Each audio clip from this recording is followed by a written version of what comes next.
বন্ধুরা, এই জঙ্গলটিতে একটি ডাইনি বাস করত।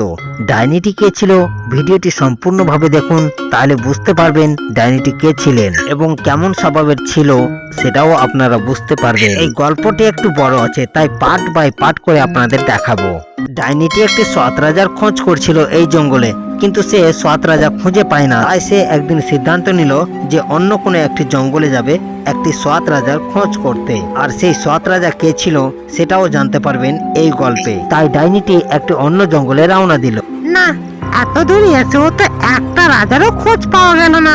তাই এখান থেকে রাজ্যের দিকে যদি যাই তাহলে অবশ্যই খোঁজ পাওয়া যাবে রাজা। রাজ্যের পাশে তো অনেক বন জঙ্গল আছে, সেখানেই লুকিয়ে থাকবো। দেখাই যাক সেখানে কোনো রাজা পাওয়া যায় কিনা। এখানে থেকে আর লাভ কি, এক্ষুনি কেটে পড়ি। মারবো খাবো, মারবো খাবো, মারবো খাবো।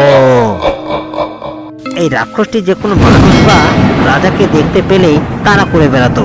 এই জঙ্গলে যারাই ঢুকুক না কেন তাদেরকে তাড়া করতো। তাই একটি রাজা একদিন রাক্ষসটি জঙ্গলে এসেছিল শিকার করতে। রাক্ষসটি যে কোনো রাজা বা মানুষকে দেখতে পেলেই মেরে ফেলতো।